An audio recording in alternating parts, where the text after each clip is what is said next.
Hi, I'm Ted Nelson. My 80th birthday was last week. Now it feels like I'm on borrowed time. There are so many things I wish I could tell you. I don't know how long I've got, and so many of the things I was going to do are clearly not going to happen.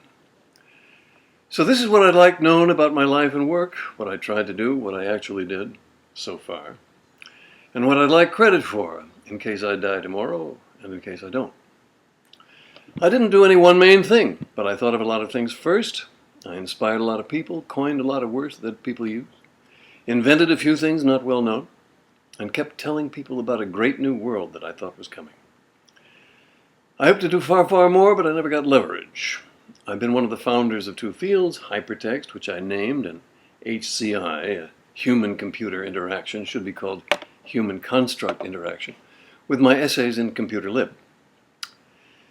So this video is a brief statement of what my life has been about. This video is called Here I Stand. Presenting my life and mainly what I've stood for all these years. That said, I will now sit. I have to be immodest because I have no one to stand up for me. Only I have the big picture, and I can't count on people figuring these things out after I'm dead.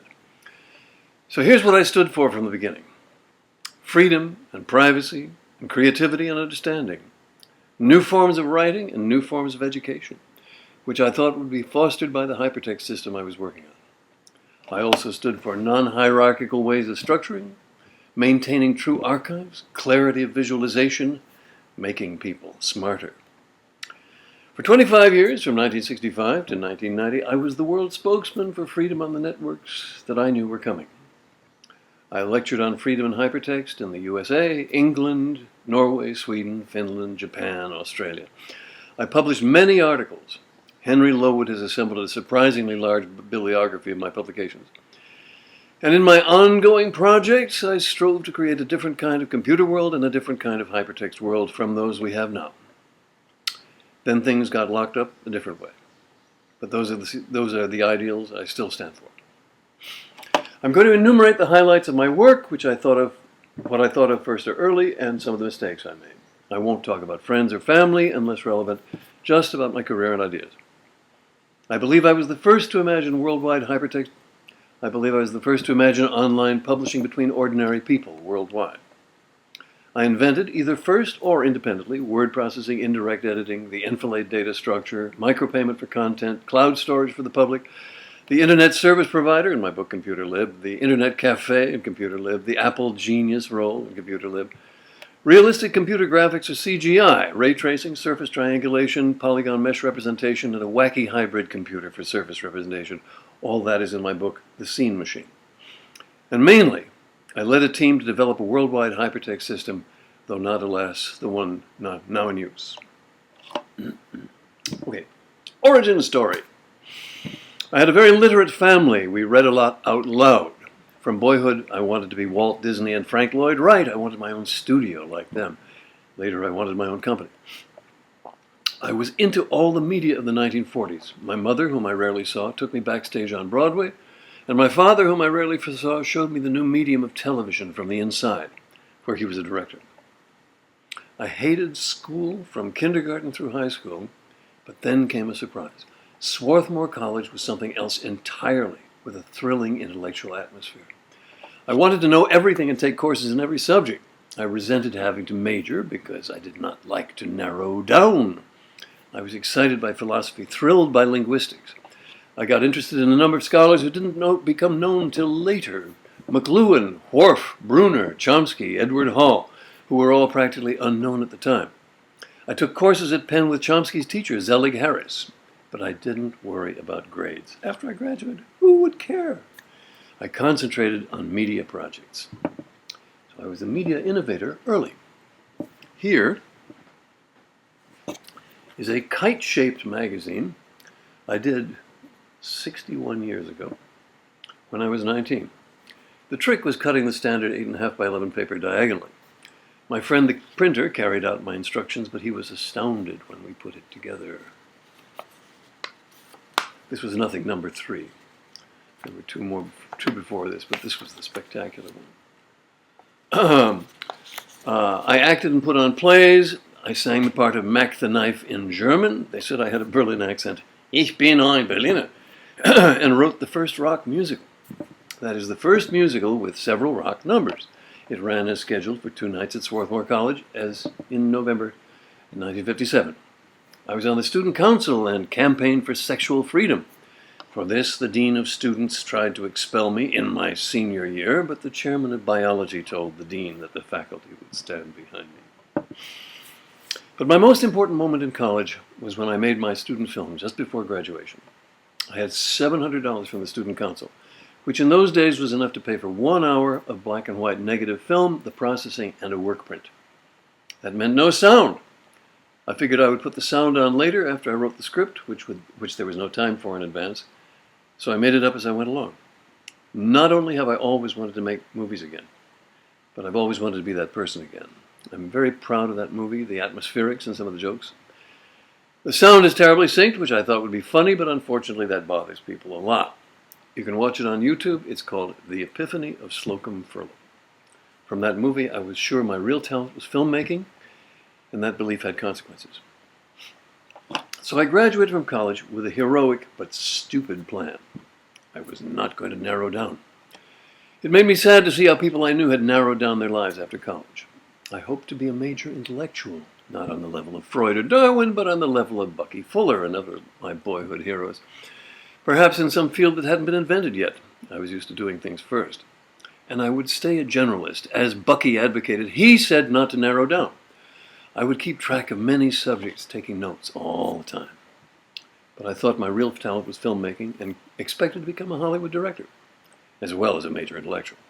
I had no idea what dedication it takes to become a major intellectual, or what dedication it takes to become a Hollywood film director, which my father later did, to my surprise. So I missed the big chance. After I graduated, I met my father at the Plaza Hotel, and he offered me a career as an actor in Hollywood, where he was already directing TV, but I foolishly rejected it, to continue my intellectual education. He would have gotten me an agent and work. It would have been a living. My father did not present his offer warmly, but I should have taken it. My personality was much more suited to showbiz than to what I did.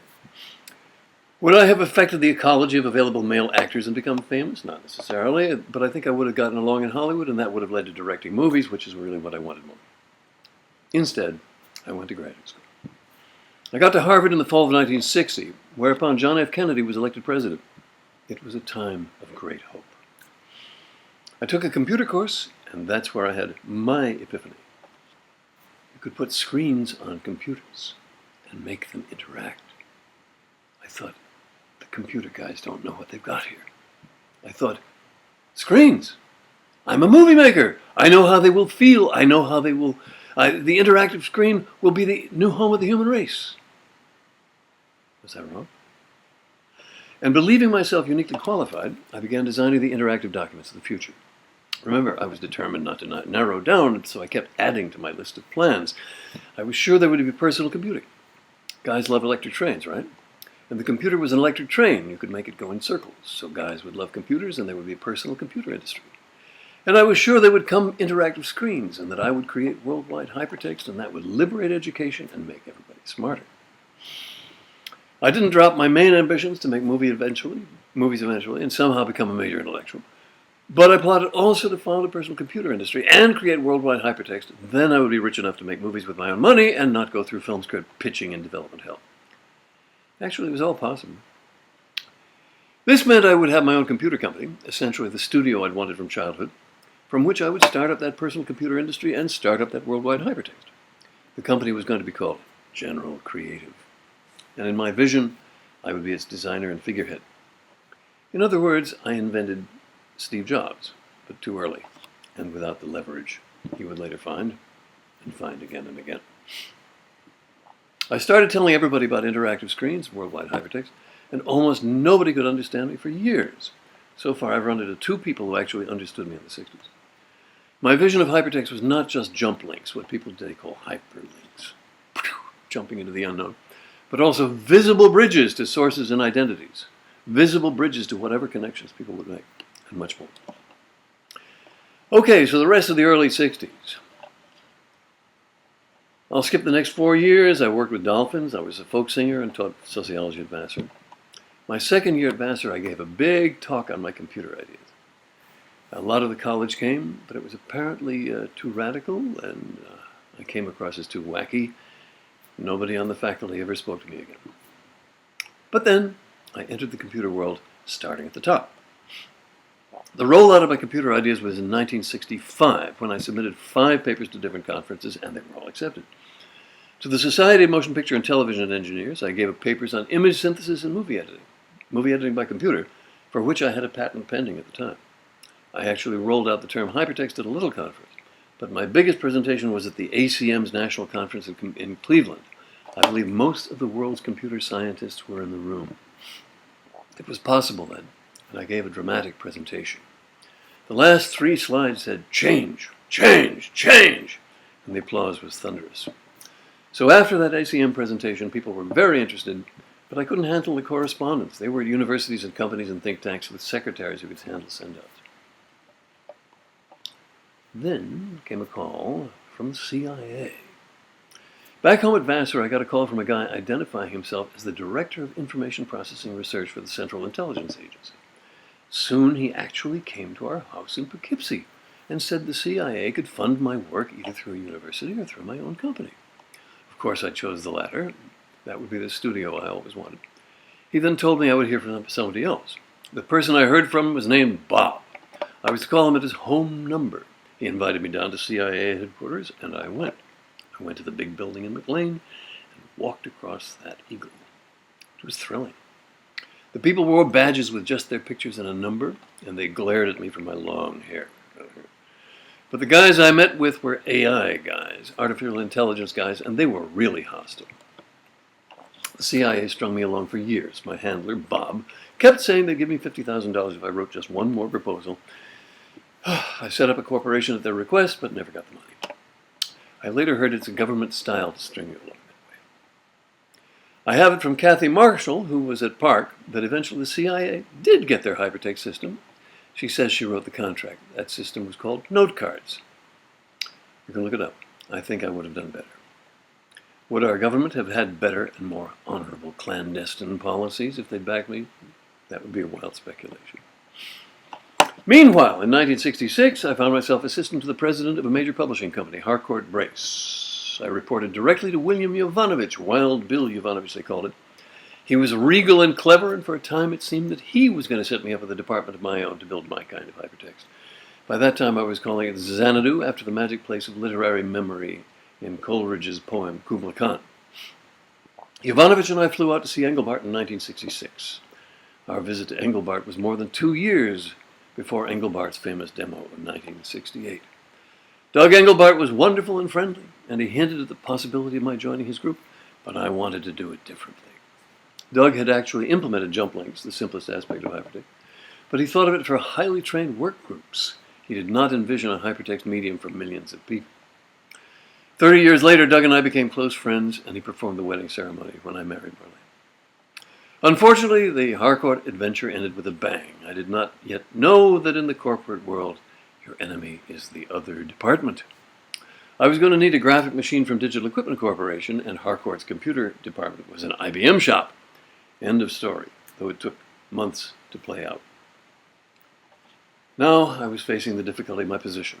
Who would hire a visionary with a wild dream? Okay, the dark brown experience. At about this point, I was invited to Brown University to help them build a hypertext system. I wasted a lot of time and money. I wasn't paid, and I wasn't thanked. It was a very unpleasant experience. I had to work under a torrent of insults from someone I thought was my friend, and hypertext got dumbed down. I should have left when the insults began, but I'm not a quitter.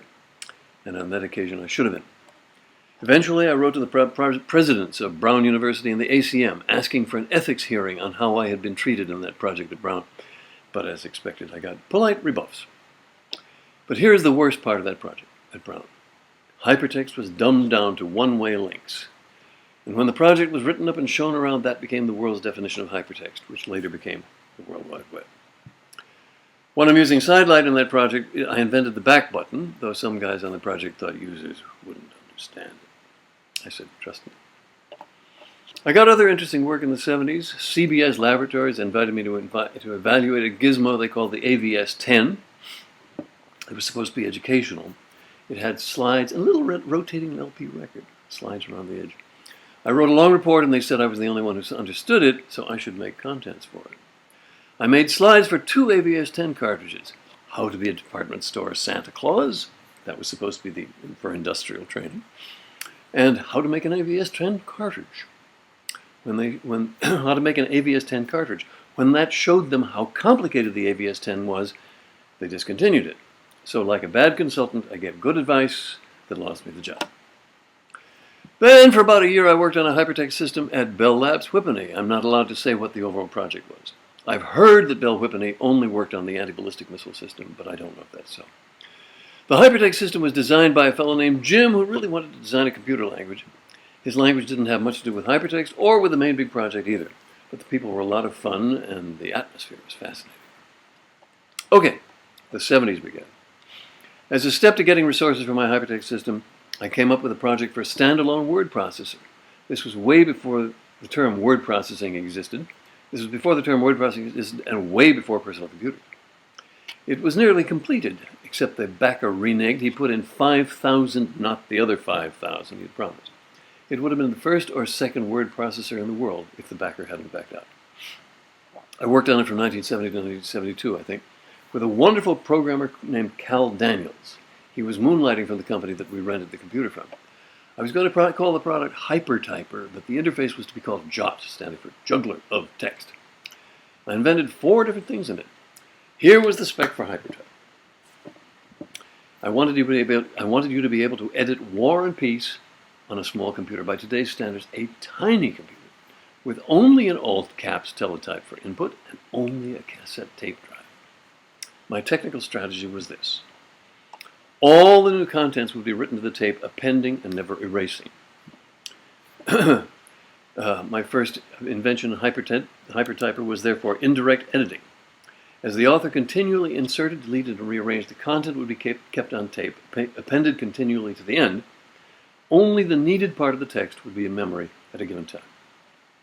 Bill Duval of Xerox PARC later told me he had, quote, tried my method of external storage of the text and managing it by pointers, and was surprised to find it was more efficient than the method that had come into use by that time. I had not expected this. Duval's experiment may in turn have become the Peace Table, as developed as P-I-E-C-E table, as developed at Xerox PARC, a method used in Microsoft Word and other text systems. I've not been able to find out whether that's how the Peace Table began. That would have been an ironic pathway of influence. My second invention in Hypertyper, the enfilade.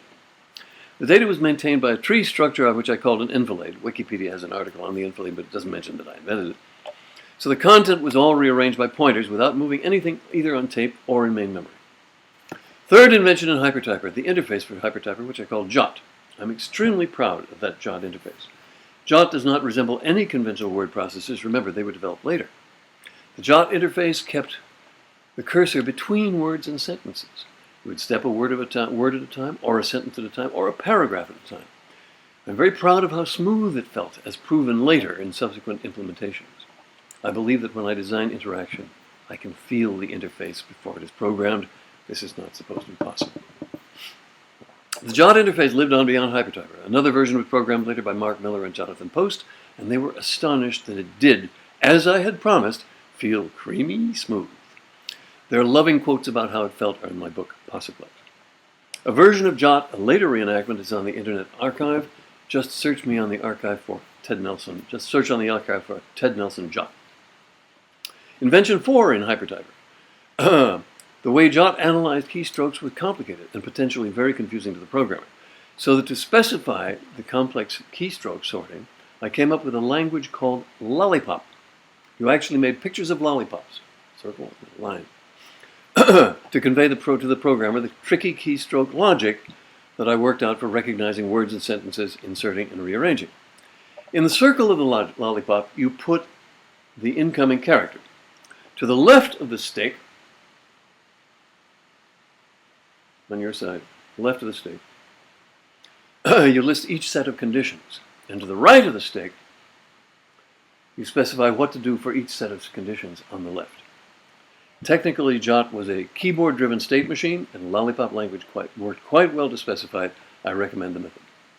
The hypertyper system may actually have worked. My fine collaborator, Cal Daniels, was moonlighting to work with me. He actually worked with the same hardware when he was on the job. I told Cal not to debug the program on company time, but I suspect he did.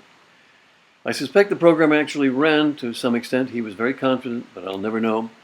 He's no longer with us. Phantasm.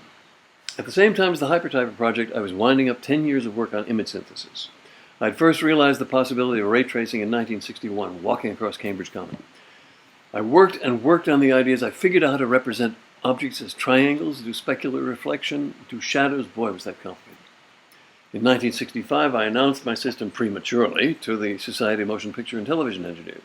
I called the system Phantasm, with an F. Throughout the 60s, I kept the project alive in my mind, and by 1972, I put the main ideas into a patent application. I realized that others more competent than I were at work on these matters, but I designed a special machine to represent a curved surface and operations on it for making pictures. It was a last-ditch attempt. I couldn't just give up.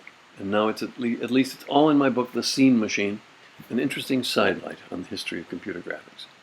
Because, of course, that science has now been perfected by the guys at Pixar and ILM and Weta, to the point where special effects can do anything whatever, photographic evidence is meaningless, and movies all have lists of hundreds of compositors.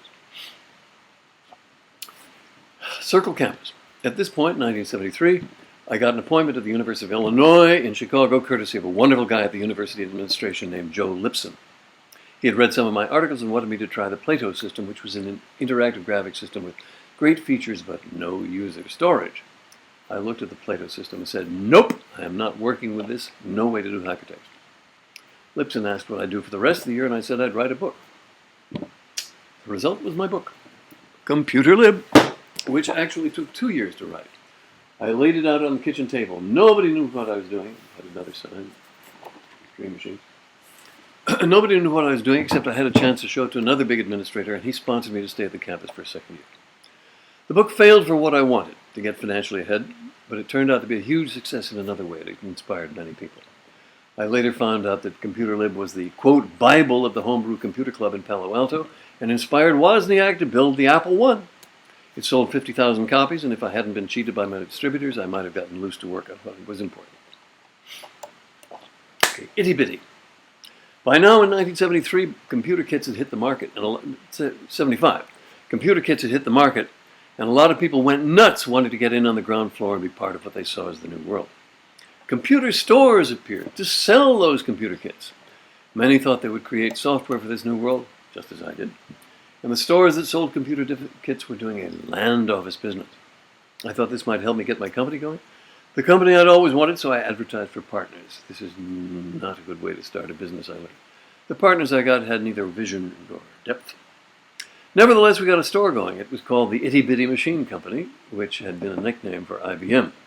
And that got us a lot of publicity. I did the first catalog as a broadside, and on the back was my painting, Computers Arise. You can see it on my YouTube channel, the video of my self-published. I wanted to use Itty Bitty as a vehicle to fire up home software for text terminals, using a very suitable language called Track. With my brilliant Swarthmore friend, Bill Barris, who was by then a PhD candidate at the University of Chicago, we started that software.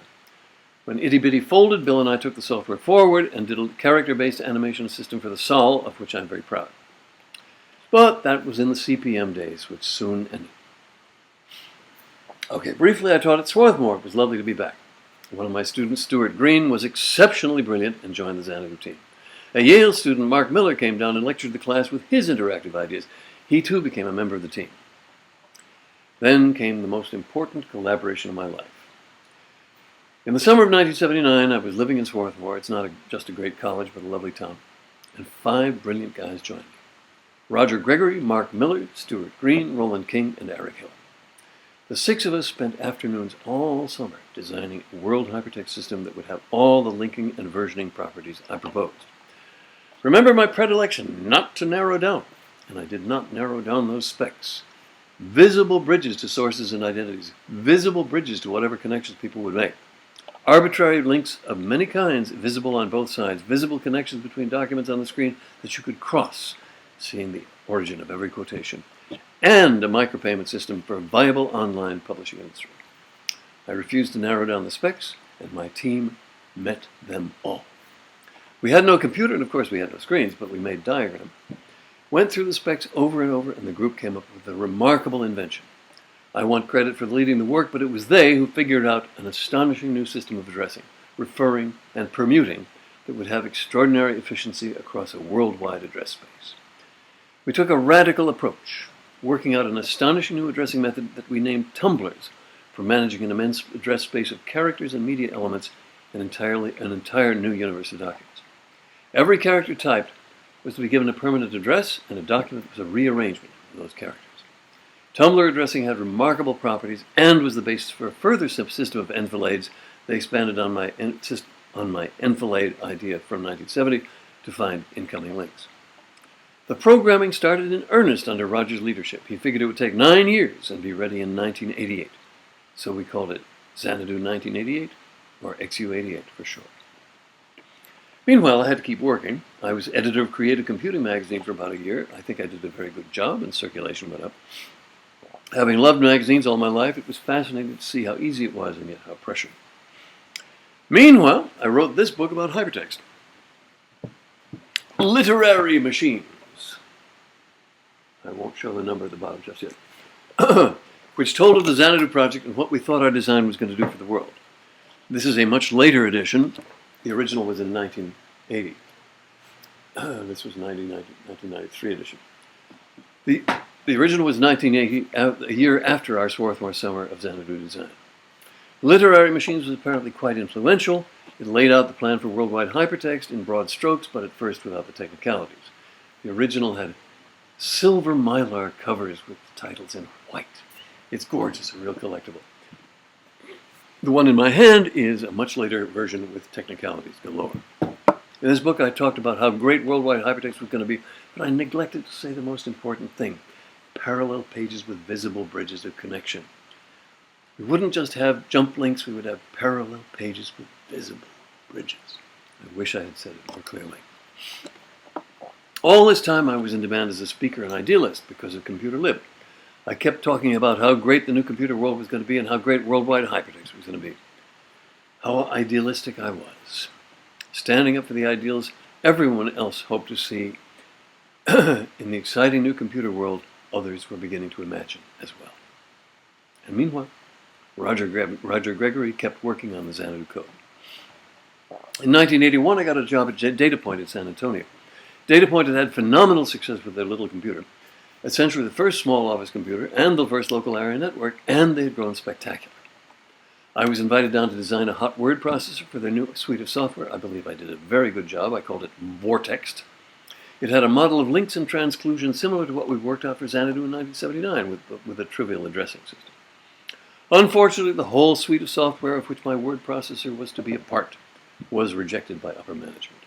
Shortly after, DataPoint went down the tubes. Next job, I got paid to revise Computer Lib for Microsoft Press. Bill Gates himself signed the contract. I was too dumb to realize that Bill wanted to get me into Microsoft. I couldn't imagine that. I wanted my own company, not to be part of somebody else's plan. And I was too dumb to realize Bill wanted me to talk up Microsoft and the happy possibilities all around. Instead, I began the book by saying, now you can be oppressed by computers in your own living room.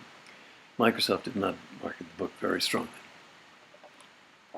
Then came the really big opportunity, the Autodesk deal. In 1988, amazingly, Roger Gregory, who was still working on implementing XU88, got a deal with Autodesk, a hot young company in California that had cornered the market for design software. Its visionary founder, John Walker, read the book of my selected papers and they bought in. I still wanted my own company and Roger wanted his. How could we set that up? The solution came from a great guy named Phil Salin, and it was called the Silver Agreement, because we signed it in silver pens. Roger's company would develop the Xanadu software for industrial purposes, and I would set up the worldwide publishing network I had so long foreseen. So Autodesk bought into this, buying into Roger's company, XOC, for industrial use of the Xanadu software, and giving me the rights to deliver online documents to the public. In other words, Xanadu agreed to let me have my own company. Autodesk agreed to let me have my own company. The company I had always wanted to market Xanadu publishing worldwide. My plan was this: not only to offer online publishing as what is now called an internet service provider, but to move things along, which, essentially is my idea. But to move things along, I envisioned a chain of stands, the silver stands, that would be like McDonald's stands. The silver stand idea, which I'd mooted in Computer Lib, was much ridiculed, but it's been called the first description of cloud storage, cloud publishing, internet service providers, internet cafes, and even Apple Genius Consulting. 1988. What a year! I had abruptly become a spokesman for what was now the Autodesk Xanadu project, living in Sausalito and traveling worldwide. The expanded team worked under Roger in Palo Alto. Then, disaster struck. It was a political mistake in organizational politics. Programmers threatened to quit because of Roger's temper, so Roger was demoted. I regret to say I took part in that. Without Roger at the helm, the team started a redesigning process that went on for 4 years. I won't say anything bad about them. They meant well and worked very hard, but the big mistake was redesigning when we already had something very good. After Roger was demoted in 1989, Tim Berners-Lee wrote his proposal for the World Wide Web, and roughly a year after that, Tim brought out the first parts of the web software suite, though at the time, nobody noticed. In his 1989 proposal for the World Wide Web, Tim Berners-Lee wrote, quote, "There are few products which take Ted Nelson's idea of a wide docuverse literally by allowing links between nodes and different databases." However, the next year, instead of calling it Ted Nelson's idea of a wide docuverse, Tim called it the World Wide Web. But when it came out, the web was just one hypertext system among several hypertext systems on the internet. It was several years before I realized that the web was going to have the success I'd expected for Xanadu. It was a horrible shock and gradual realization worldwide hypertext would not be the kind we had worked on. We had known there would be competition for Xanadu, but we had no idea it would be so simple-minded. Just jump links to the unknown. Dumbed down of hypertext that I'd allowed to happen at Brown University. It took a while to realize that everything I'd worked for with all that idealism over the previous 25 years was gone and not going to happen. No visible links, no connection to sources, no micropayment for a viable publishing industry. If we'd gotten out Xanadu 88 on schedule in 1988, as Roger had promised Autodesk, what would have been the effect on the electronic document world? It's impossible to know.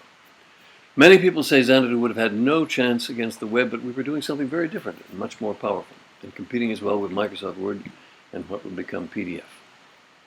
Those systems imitate paper. We were going to show visible connections that nobody else does yet. Every life is an experiment. That's how evolution works. My life has been far more experimental than most. Experimental in lifestyle, experimental in my initiatives, and experimental in my towering aspirations, which were not invalid. I can't help thinking this would be a better world if I'd done a better job. It is painful that the literary genre I've designed is not working yet, and that there's no good distributable of any of my inventions.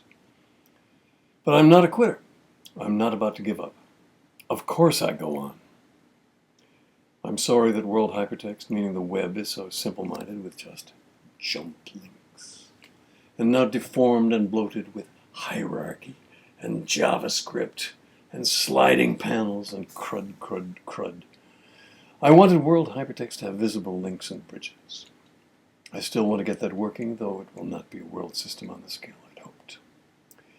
Even if documents with visible bridges aren't going to be the worldwide hypertext, we still need them. I want the world, that's you, to have decent documents before I die. I go on with the Xanadu work, although dumbed down from XU88 to use URL addressing instead. Well, years have passed. It's been almost 25 years since the web took off, just as explosively as I'd predicted for Xanadu, fitting the curve I'd published. When Mosaic came out in 1993, the browser that called the world's attention to the web, supposedly when Bill Gates saw Mosaic, he told his team, quote, "It seems Ted Nelson was right about everything," unquote, because he thought the web was the hypertext I've been talking about. That was told to me by Linda Stone, who was a vice president at Microsoft at the time. Wish I had it in writing. Bill Gates had had an earlier misunderstanding about my document work several years before, in my last actual contact with Bill backstage in Tokyo, I'd spoken about Xanadu in the talk ahead of his, and before he went on stage he said to me, "I get it, Xanadu is a server," and walked away, which was just as much a misunderstanding. Smart guys can be very simple-minded, but streamlines their encounters with the world. And it's hard to get non-trivial ideas across to anybody, even the smartest people. So, since that great disappointment of the World Wide Web, my adventure has continued, but in a different frame of mind, with my main pinnacle of hope reduced to a stump. I've done a lot since then. I've published more books, had hundreds of university students, and lived all over heck. I've had a couple of other main inventions and a lot of other designs, working with wonderful collaborators in Australia, Japan, Finland, and England. And one very special collaborator, Marlene Malikoff. In 1992, when I was still hoping the Xanadu team at Autodesk, not under my direction, would deliver, Marlene Malikoff and I found each other. She was lovely, sweet, and elegant. Thus began 23 wonderful years of adventure in many countries. Together. Marlene kept things organized. She kept my spirits up and my hopes up. We had many adventures across the globe. In Australia with our dear friends Andrew Pam and Catherine Phelps, and in Japan, England, and Finland. After being first invited to Japan by my wonderful friend Yuzuru Tanaka, we moved to Keio University near Tokyo. I can't enumerate all the friends who helped me there, where we built a remarkable prototype of the whole Xanadu system, including micropayment for quotations. It was sponsored by MITI, the Japanese ministry. But unfortunately, that prototype was not portable. It was in many pieces and could not move outside the university environment. However, I earned a PhD at Keio. My PhD thesis, Philosophy of Hypertext, is available on Amazon.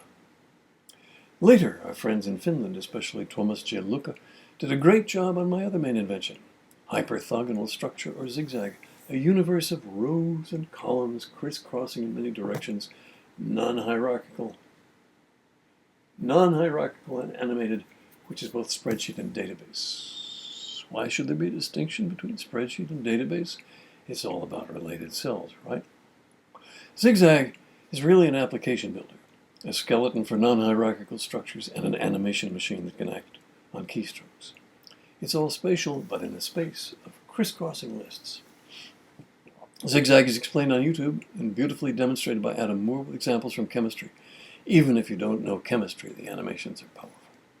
Unfortunately, the Java people changed the language and invalidated much of that work. In the mid-2000s, I worked with a great guy in Manchester, Robert Adamson Smith, and we put together what is now the canonical demonstration of Xanadu, called the Xanadu Space. It's in Herzog's movie, lo and behold, and you can download it and zoom around in it yourself. Rob managed to give Xanadu Space wonderful performance, swooping and morphing the pages on the screen, but he built it on internal mechanisms of my own contrivance. 1. Inside Xanadu Space, the data is managed by Zigzag. The user can open up the internals of Xanadu Space and explore the rows and columns of the data. And 2. The animation is run by my transition viewer, Zoggle, which does all the nice swarfing, that is, swooping and morphing. No time to talk about that. So Xanadu Space is really a Zigzag-based application. While that internal structure works just fine, I consider it rather elegant. Other aspects of the Xanadu Space package got too tangled to generalize or fix using a mess of external libraries and mixing C++ with Python. I'm hoping we can rebuild it more simply and extensively with a proper editor so users can read, write, and publish real connected documents and zoom them around in 3D. Marlene and I spent some great years in England, in Southampton, Nottingham, and Oxford. The mother country of American culture was good to us. For a while I was an Oxford don, which was delightful. Crackling smart fellows wearing black gowns, bantering on all subjects at the high table over drinks in the senior common room at Wadham College. Marlene and I married in 2012. Doug Engelbart performed the ceremony. 3 years later, she passed away. I loved her very much and miss her greatly. My new wife, Lauren Sarno, was her dear friend, so there's continuity and comfort for both of us. Lately, I've been working with my pal Edward Betts in Cambridge, England, on Xanadu servers for stability and micropayment. We have domains perma.pub and royalty.pub. Now I'm back in the USA. My current title is Internet Archive Fellow. My wonderful friend Brewster Kahle, the founder of the Internet Archive, has been a great supporter of my ideas. It's been very inspirational to hang around at the Internet Archive with brilliant friends who are hammering new software into the Internet Archive day by day, and I'm still learning a lot from them. So it's been exciting in many ways, but all this was not what I had in mind for my life. It's a fair bet that most people don't get the life they really wanted. Like my childhood friend, Old Man Kangaroo, childhood hero, Old Man Kangaroo, I asked for an unusual life, but not quite the one I got. I wanted to make movies, but I barely have time to put these rough pieces on YouTube. I've stayed a generalist, but I didn't get to be a major intellectual. Except I met quite a few of them. Wow, I've had significant encounters with an astonishing array of important thinkers. Margaret Mead, after she spoke at Swarthmore, I took the train with her to Philadelphia just to continue our conversation. Gregory Bates and we were actually office mates for about a month. Leo Roston, he had a long affair with my mother. Isaac Asimov, that great futurist, sneered when I told him we'd be reading and writing on computer screens.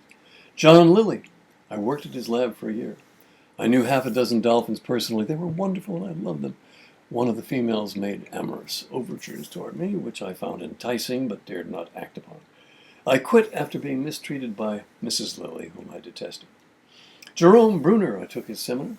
James Burke, 10 times the generalist I am. He invited us to his place in France and then drove us to lunch in Italy.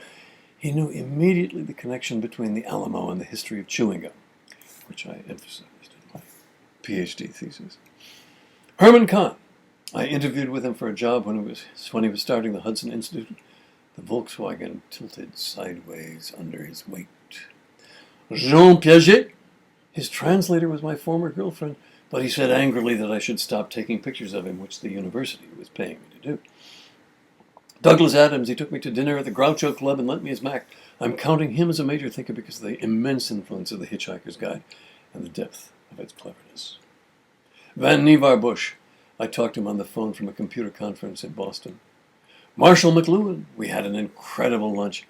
I loved him, but he did not understand computers. He said they couldn't vary their sequence.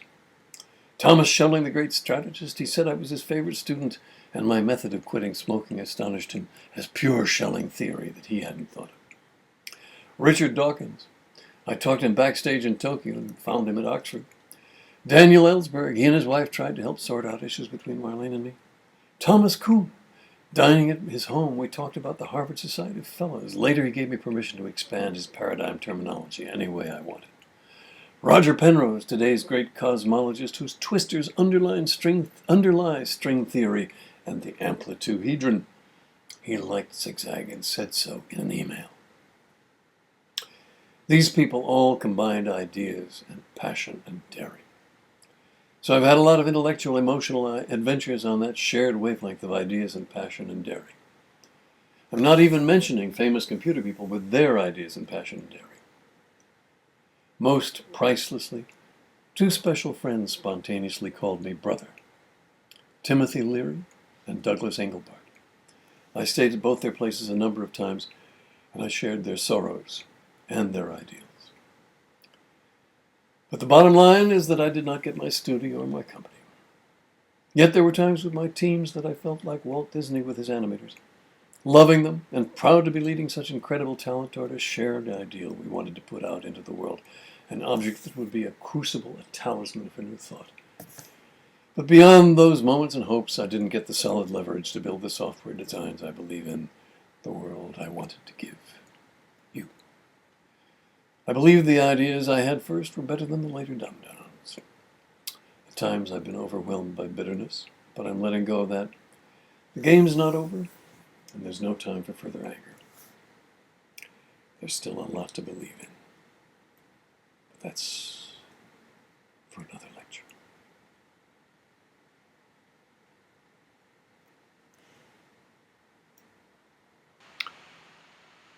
So what should I have done?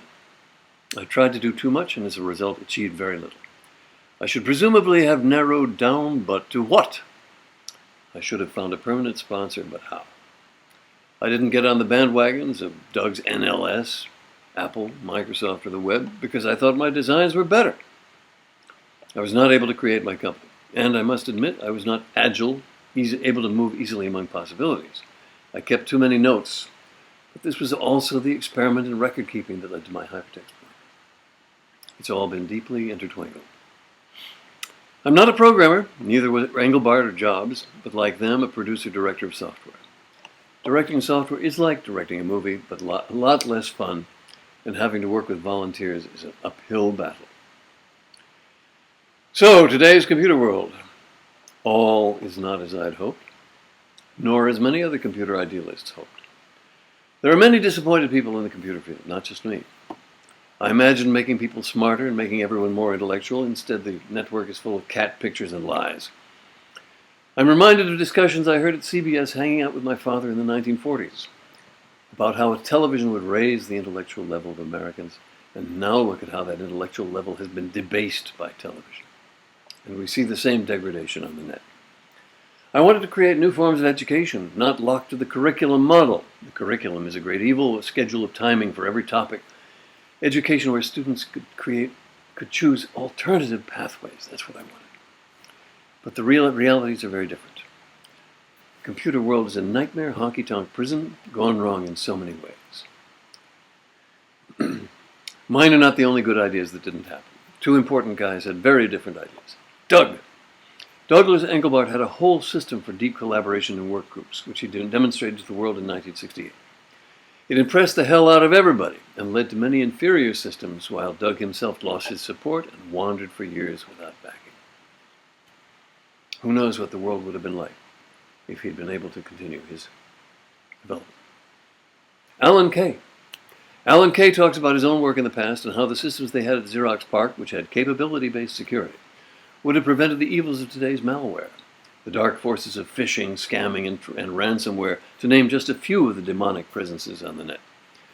I include myself in the company of Engelbart and Alan Kay because connected documents and non-hierarchical structure are also radical concepts that have not had a proper trial.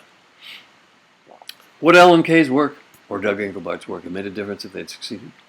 Would my work have made a difference if it had succeeded? It is impossible to know. What the future of the world will be in today's mess of ignorance and malware, who can tell? There are still many avenues of hope, but that's for another lecture. Okay, I've said enough. The things I stood for I still believe in. Privacy is gone, but freedom, creativity, knowledge and understanding and originality and the opening of education are still vital. I've done my part. I intend to complete my life with honesty and integrity as I've striven to live. My priorities have to be good to my loved ones, get my archives in order, and finish what I can with or without help.